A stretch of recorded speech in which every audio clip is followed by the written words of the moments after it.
So hello students, let's recall the last lecture which we have seen for the impulse invariance method as well as for the BLT method, so that you will be understanding what exactly the mapping which we have done. Now in case of the BLT, we have seen that it is done with the simplified manner that S will be replaced by the value that is nothing but S is equal to, let's write it, 2 by Ts into Z minus 1 by Z plus 1. This is what simplification which we have seen for converting the S to Z domain. And afterwards we have also seen that within the conversion we are at the expression that is sigma is nothing but 2 by Ts, that is R square minus 1 with R square plus 2R cos omega plus 1. This is what the expression for sigma. Similarly for ohm it is 2 by Ts, that is 2R sin omega divided by the denominator, that is same 2R cos omega plus 1. Now by comparing this R with the omega value, if someone says that when the first condition, when R is less than 1 and sigma obviously for this case will be less than 0, so when we say that, it means that the interior part of the inner unit circle having radius 1, that is mapped to the sigma less than 0. So it can be done like this. So let's say this is what the Z plane, here we will plot the circle with radius 1, and this is what the S plane, let's say this is J ohm and this is sigma. So here whatever the left hand side is provided, that is mapped inside the unit circle. This is what the meaning of this statement. But this is the very first condition. If someone points out, let's say to the second condition, for this second condition when R is equal to 1, then what is the value? So when R is equal to 1, then obviously we will find that the sigma is 0. So when R is 1, this 1 minus 1, it will be 0. So obviously sigma is 0. It means that when sigma is 0, it means it is on the J ohm axis. So whatever on the J ohm axis, it will simply show that the points lie on the circle, means this is mapped at the circle, means circle having the radius 1, that is unit circle. Similarly when we plot it for the third condition, when R is greater than 1, so obviously for this condition sigma will be again greater than 0. So that is what this third condition. It means that when we plot it like this, sigma greater than 0, this is what the section for sigma greater than 0. So it will be mapped to the section which is outside the circle. So this is how this particular mapping will be done, and it will look like this. So this is all about the mapping of S to Z with respect to the method which is discussed as BLT, that is bilinear transformation. Now let's proceed to solve some of the concept, what exactly meaning of stable analog filter and the stable digital filter. When we say it is stable, so when exactly it will be stable? So for that one, when the analog filter is stable, if the poles lie on the left hand side of the S plane, means on the left hand side of S plane, if the poles are lying, then the analog filter is stable. On the same side, if you just say this particular region star, so this is mapped over here, it means that the digital filter is stable if the poles are inside the unit circle in the Z domain. This is how this particular mapping will decide the stability of any filter. So for this, the conditions to indicate the left hand side of S plane maps inside the unit circle, the stable analog filter is converted into the stable digital filter. Now let's move to the next concept, that is called as a frequency warping effect. Now we will see here what is exactly frequency warping effect. So this is important as far as the exam point of view considered, as well as this concept is entirely based on the numerical approach to decide how exactly the frequency warping is done.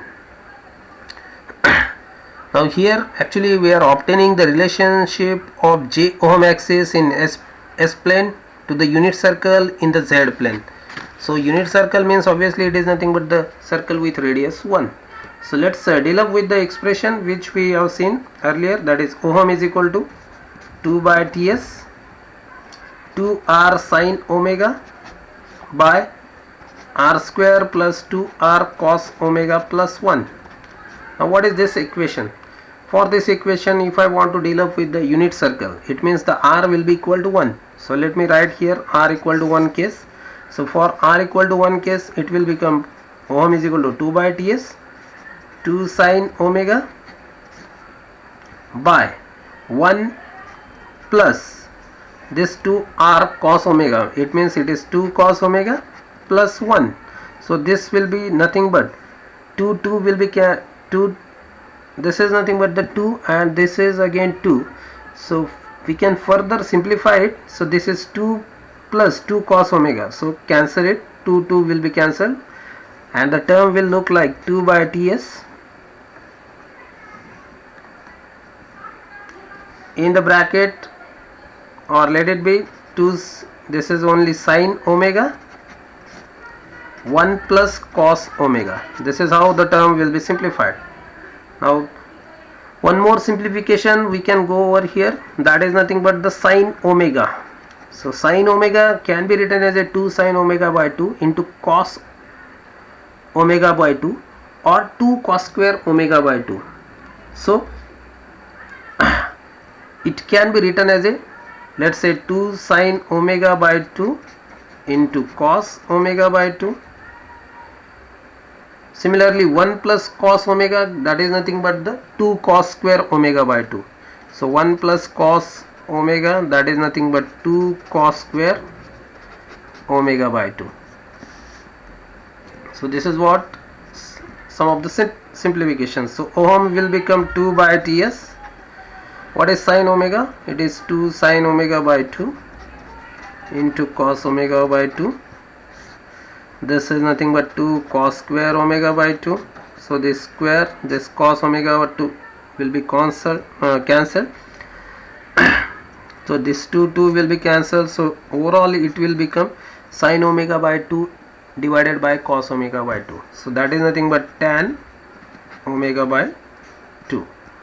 So 2 by Ts tan omega by 2, that is nothing but the expression. But here we can further simplify this expression as a ohm is equal to 2 by Ts tan omega can be written as a ohm Ts, which we have seen in case of the BLT's equation. Okay, let me just correct this particular expression. It is ohm is equal to 2 by Ts tan omega by 2.